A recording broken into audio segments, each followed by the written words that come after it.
Assalamualaikum warahmatullahi wabarakatuh. Kembali lagi bersama saya Hawa Bangga. Di sini saya ingin menyelesaikan tugas akhir saya pada pelajaran sistem operasi.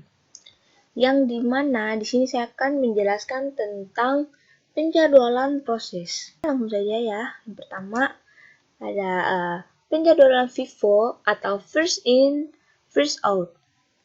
FIFO adalah akronim untuk First In, First Out, atau pertama masuk, pertama keluar. Sebuah abstraksi yang berhubungan dengan cara mengatur dan memanipulasi data relatif terhadap waktu dan prioritas. Atau lebih sederhananya, FIFO adalah suatu teknik pengolahan queue atau penanganan tugas yang bertumpuk, yaitu item yang pertama akan dikerjakan terlebih dahulu.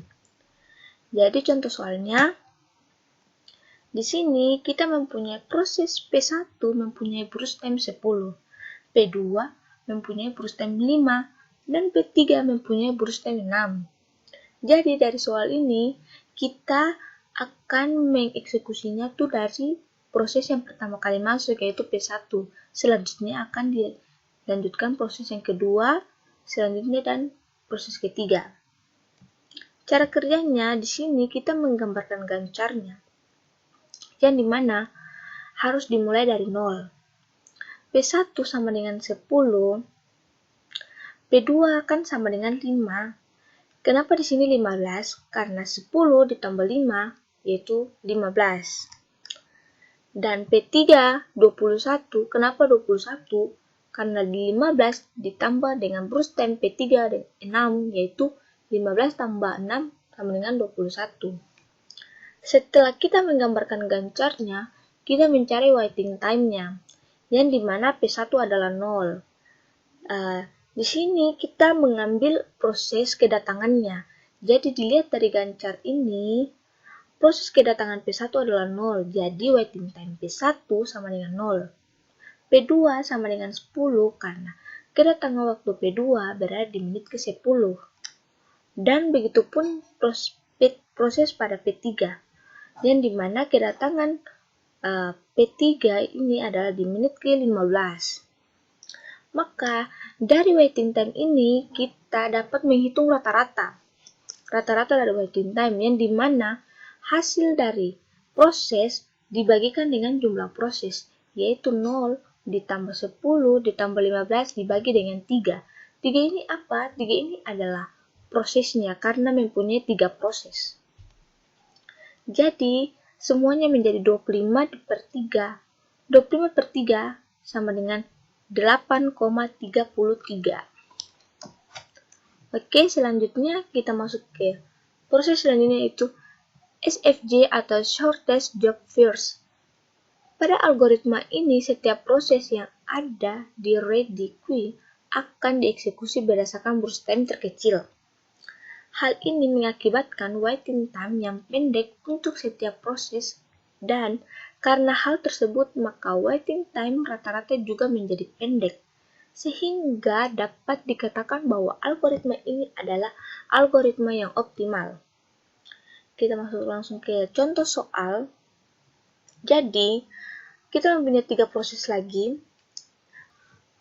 P1 mempunyai arrival time 0 dan mempunyai burst time 10. P2 mempunyai arrival time 7 dan memiliki burst time 5. P3 mempunyai arrival time 10 dan burst time 6. Dari pengertian SJF itu sendiri, kita mengeksekusi burst time terkecil. Jadi dari contoh soalnya, burst time terkecil adalah P2. Tetapi, ada tetapinya guys. Jadi, ketika arrival time ada yang 0, jadi proses yang akan dieksekusi duluan itu adalah arrival time-nya yang 0. Gitu. Jadi di sini yang akan diproses pertama yaitu P1, kemudian akan dilanjutkan oleh burst time terkecil yaitu P2 dan akan dilanjutkan oleh proses selanjutnya yaitu P3. Oke, cara kerjanya. Di sini kita menggambarkan gancar. Yang dimana gancarnya? dimulai dari 0. Jadi dikarenakan burst time-nya P1 adalah 10, maka P1 ini berakhir di 10. Terus dilanjutkan oleh proses kedua, yaitu 5 mempunyai burst time 5. Jadi 10 ditambah 5 jadi 15. Begitupun proses yang ketiga mempunyai burst time 6. 6 ditambah 15 menjadi 21. Selanjutnya kita menentukan waiting time-nya, yang dimana perhitungan waiting time ini sama seperti tadi. Jadi P1 sama dengan 0 karena kedatangannya di waktu ke-0. P2 sama dengan 10 karena waktu kedatangan P2 di menit yang ke-10.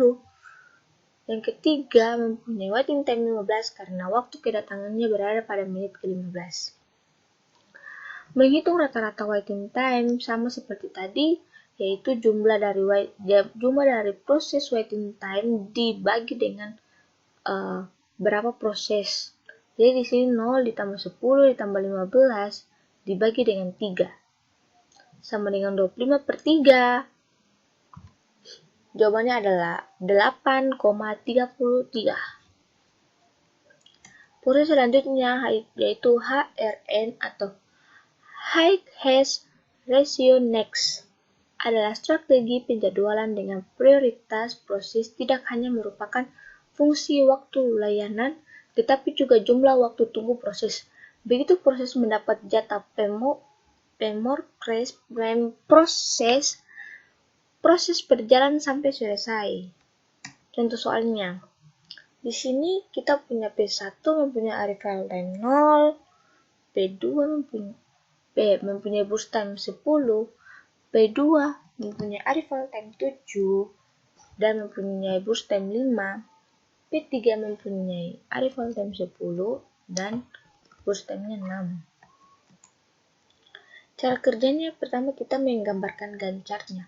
Jadi di sini guys, kita menggambarkan gancar yang arrival time-nya itu 0 terlebih dahulu. Jadi di sini kita hanya menggambarkan satu gancar yang dimana hanya berisi arrival time 0 atau pada proses P1. Jadi proses P1 ini berakhir ke menit 10. Setelah itu kita membandingkan antara P1 dan P2 mana yang akan dieksekusi terlebih dahulu dengan cara kita menghitung waiting time. Yang dimana P2 ini 10 ini dari mana? 10 ini dari akhir dari proses P1 yang dimana dikurangi dengan 7 ini adalah arrival time dari P2. Jadi 10 dikurang 7 sama dengan 3. Dan begitu kita menghitung waiting time yang ketiga lagi, P3 sama dengan 10. 10 ini dari mana? Dari akhiran proses P1. 10 dikurangi 10 karena arrival time dari P3 adalah 10. Jadi 10 kurang 10 sama dengan 0. Selanjutnya, kita menentukan prioritasnya. Yang dimana prioritas ini memiliki rumus, yaitu hasil dari waiting time awal ditambah dengan burst time dibagi dengan burst time. Yang dimana P2 ini mempunyai burst time kan 5. Jadi 3 ditambah 5 dibagi dengan 5 sama dengan 8/5 sama dengan 1,6. P3 yaitu 0 karena hasil dari waiting time awal 0 ditambah dengan 6 kemudian dibagi dengan 6 karena 6 ini adalah burst time dari P3. Jadi sama dengan 6 bagi 6 hasilnya adalah 1.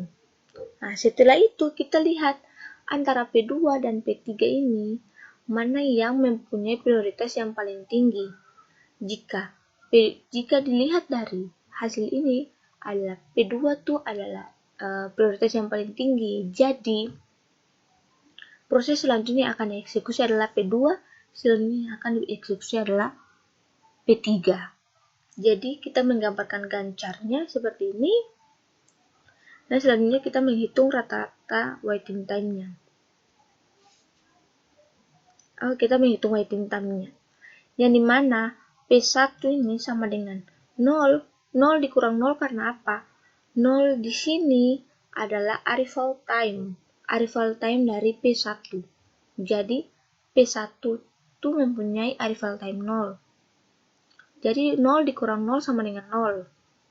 P2, 10 dikurangi 7. 7 ini adalah arrival time dari P2. Jadi 10 dikurangi 7 sama dengan 3. Begitupun P3, 15 dikurang 10. 10 ini adalah arrival time dari P3. Jadi 15 dikurangi 10 sama dengan 5. Jadi rata-rata waiting time yaitu 0 ditambah 3 ditambah 5 di-pair dengan 3. Sama dengan 8/3.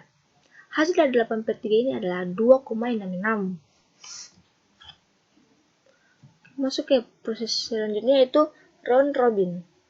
Merupakan salah satu penjadwalan proses di mana algoritma ini mengiringi proses yang ada di antrian.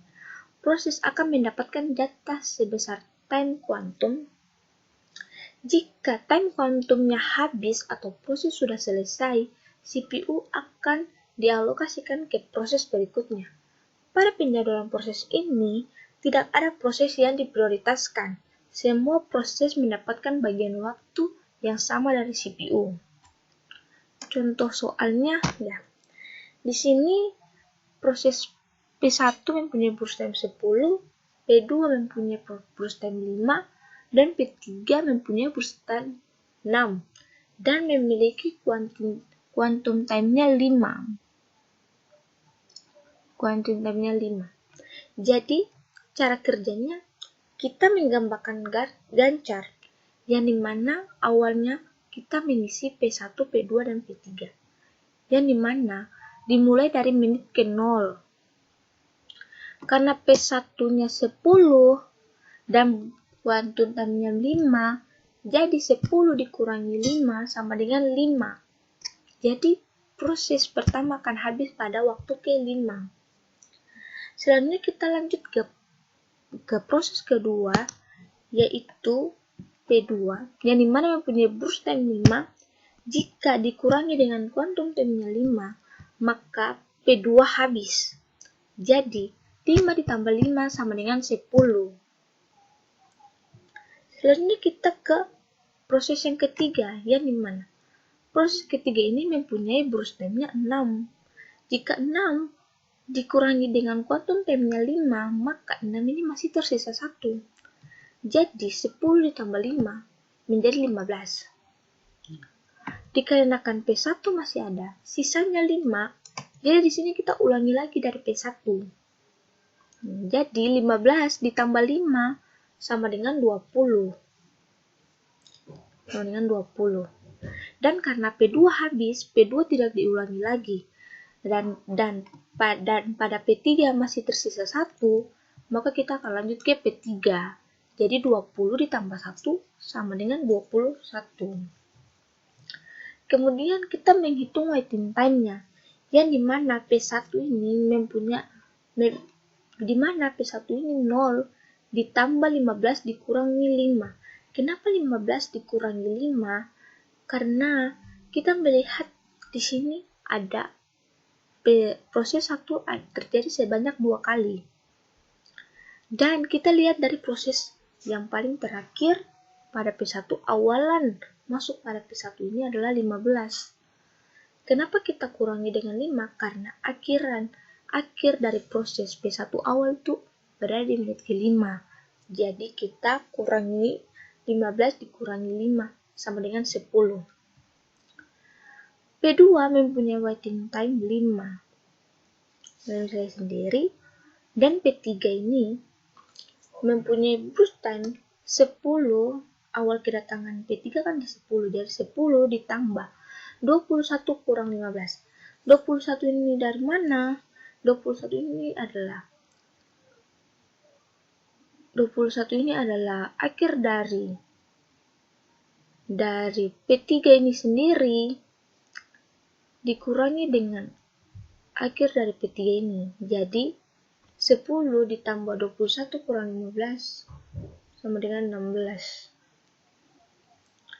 Rata-ratanya, jadi rata-ratanya itu kita tambahkan waiting time pada setiap proses dibagikan dengan banyaknya proses, yaitu 10 ditambah 5 ditambah 16 sama dengan 31 dibagi dengan 3 sama dengan 10,33. Selanjutnya adalah PS atau Priority Sequencing, yang dimana setiap proses diberi prioritas dan proses yang berprioritas tertinggi mendapatkan jatah waktu lebih dulu. Diasumsikan bahwa masing-masing proses memiliki prioritas tertentu sehingga akan dilaksanakan berdasarkan prioritas yang dimilikinya. Contoh soal, yang dimana P1 mempunyai burst time 10 dan mempunyai prioritas 2. P2 mempunyai burst time 5 dan memiliki prioritas 1. Dan P3 mempunyai burst time 6 memiliki prioritas 3. Dari sini kita bisa lihat, untuk mengerjakan soal PS ini kita melihat prioritas. Prioritas yang paling kecil itu yang akan dieksekusi terlebih dahulu. Jadi dari soal ini kita bisa lihat yang akan dieksekusi pertama adalah P2, kemudian akan dilanjutkan P1, kemudian akan dilanjutkan dengan P3. Oke, cara kerjanya kita menggambarkan gancarnya yang dimana akan dimulai dari P2. P2 ini 0 dan berakhir di menit ke-5. Kenapa di menit ke-5? Karena burst time P2 adalah di menit ke-5. Selanjutnya P1. P1 ini mempunyai burst time 10. 10 ditambah 5 sama dengan 15. Begitupun pada P3 mempunyai burst time 6. 6 ditambah 15 sama dengan 21. Waiting time-nya P1 sama dengan 5, P2 sama dengan 0, dan P3 sama dengan 15. Rata-rata, jadi kita menghitungkan hasil dari waiting time dengan jumlah proses. Jadi yang dimana P5 ditambah 0 ditambah 15 sama dengan 20 dibagi dengan 3 sama dengan 6,66. Oke, mungkin saja yang bisa saya sampaikan. Kurang lebihnya saya mohon maaf. Wassalamualaikum warahmatullahi wabarakatuh.